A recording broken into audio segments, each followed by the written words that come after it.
The options for foraging this time of year are quite limited, of course, but I am out and about trying to find some nice pieces of bark and some little, pieces of moss and other bits of nature for a project I have in mind. So that is what I'm up to this morning, and it is freezing cold and there's hoarfrost over everything, and I don't know how much longer I'm going to be able to stand being outdoors. So we're going to get to it and then go home and work on a little project.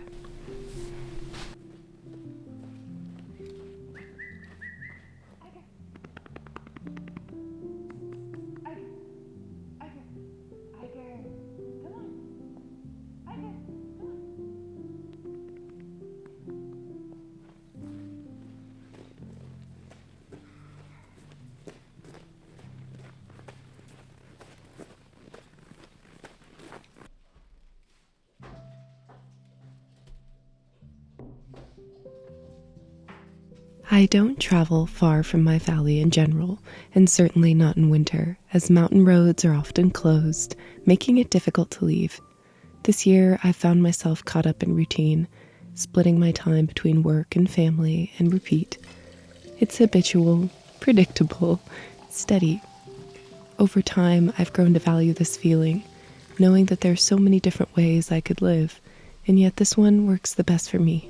Routine helps me feel calm, and living without constant change is a contrast to a childhood of moving often. In many ways, my days are quite mundane, perhaps a bit boring, in the way that they don't seem exciting from the outside. We follow the rhythms of dawn and dusk in the seasons. In the winter, I am indoors. In the summer, I feel as if I live among the flowers in the forest. I thought I would share some ways that I make life interesting, particularly when I've been stuck in routine. The first is inspired by a guided journal I've been working through that encourages everyone to find a safe place outdoors to stargaze, or, if stars are not visible where you live, to visit a planetarium or watch night sky and space documentaries to add their awareness and awe of the world beyond the clouds.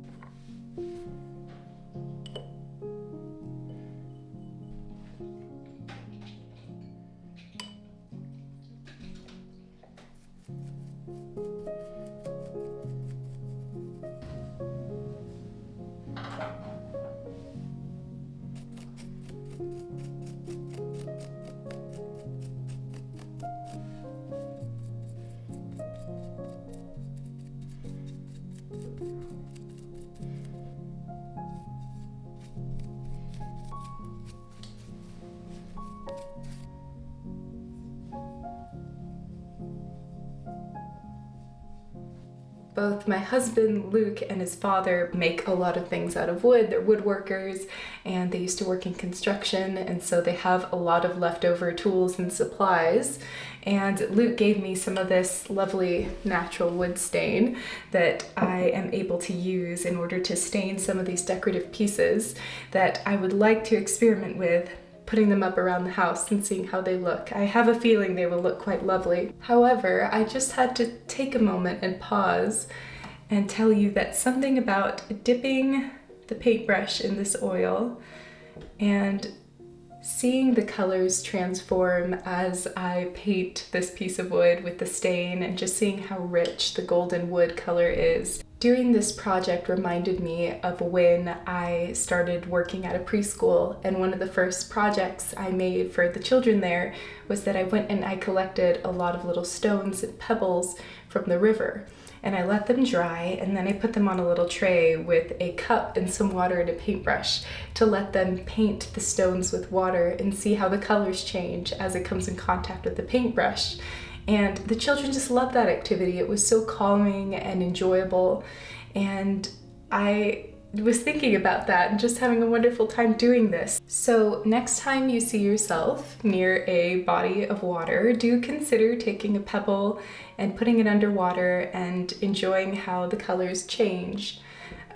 You might find it to be quite calming and enjoyable, or extremely childish. I don't know, I guess it depends on who you are, but I've been embracing rather childish activities lately, and I've been enjoying it thoroughly. So once this dries, I'm going to take it downstairs and experiment with it a little bit and see where it would look most lovely.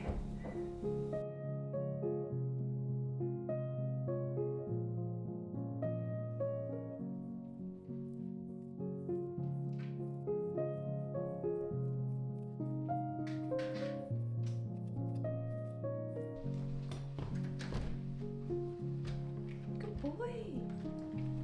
Good boy. Good boy.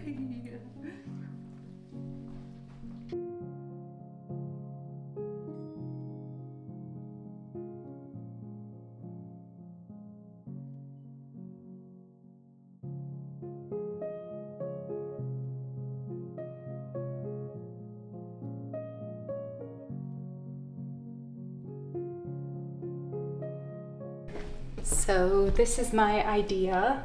I think that since it has the same stain as the wood, it blends in quite well. And I have these round ones as well that I thought could just make lovely little wall decorations. So I am experimenting. So here is a home craft idea that's very simple if you want to try it to make your home look extra whimsical or strange, however you interpret it.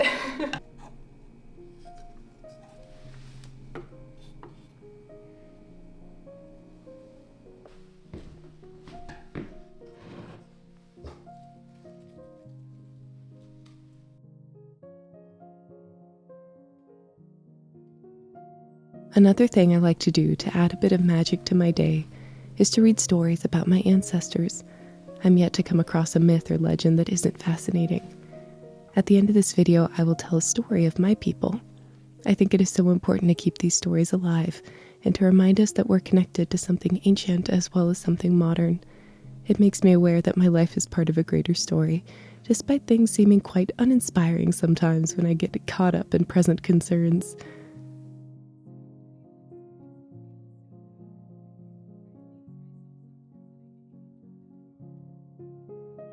I also encourage you to create in some shape or form, or even just a little now and then, even if you're not usually creative.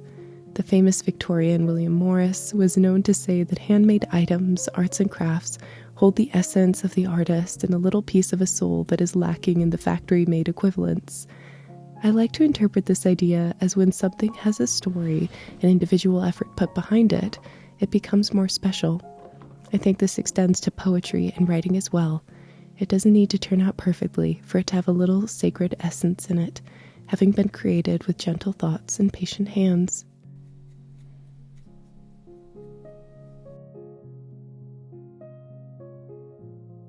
Lastly, the simplest way I keep life interesting and my spirit happy is to allow myself to grow and evolve and to learn something new.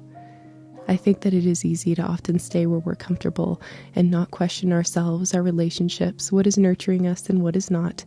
I find reading books on various subjects on mindfulness, and even some on a variety of different belief systems, challenges and aids me in being more understanding and open.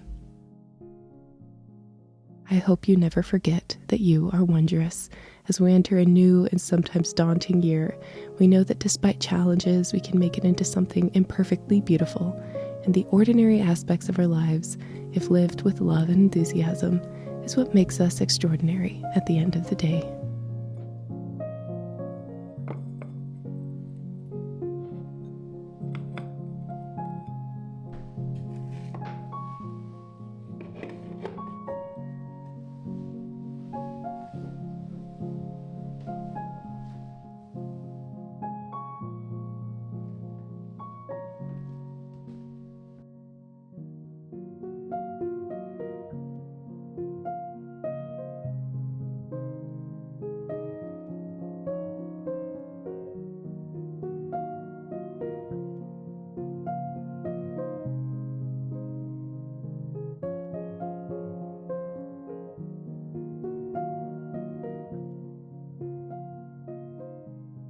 I apologize if there's a little bit of noise in the background today. There's a lot going on in the house.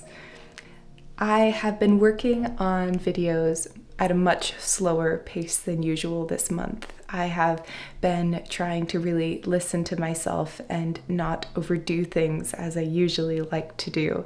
So I will let you know in advance, that my videos may not come quite on the same schedule as they used to, but I'm doing my best. And in the meantime, I hope to just really be able to put extra time and effort into the videos I create. This week, again, was quite tricky as I got a bit of a cold at the beginning of the week and it threw things off, but I am feeling much better and just getting back into the rhythm of things. As I said earlier, I did want to share one of the legends that I was once told, and you might enjoy it as well. And I encourage you to look into the legends and myths of your own ancestry, because I think that no matter where you come from, there's always so many interesting, rich details to learn about that really add to your awareness of yourself and where you come from.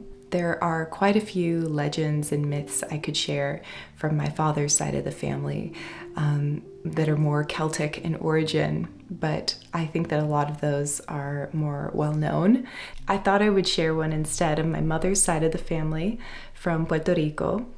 And this one is a specific version of this story. I'm sure the version is drastically different depending on what story you look at or who you talk to. So this is just my version. This story begins with a young woman who is a Taíno, who are indigenous to Puerto Rico.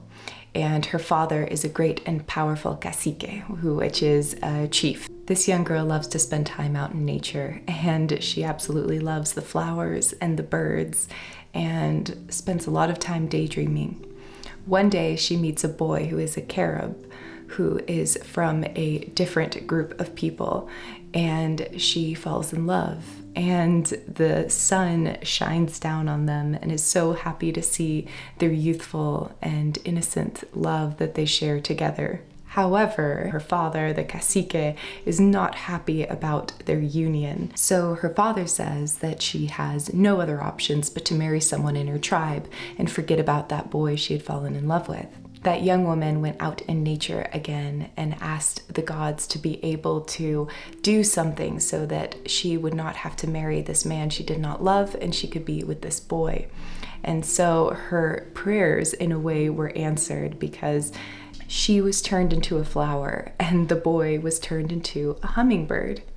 And whenever you see a hummingbird going from flower to flower to flower, looking for nectar, the hummingbird is actually looking for their lost love. And so the hummingbird will continue looking for nectar at each flower until they eventually get reunited with the woman they loved. I think that is such a sweet story and very in tradition with a lot of the myths and legends you may already know.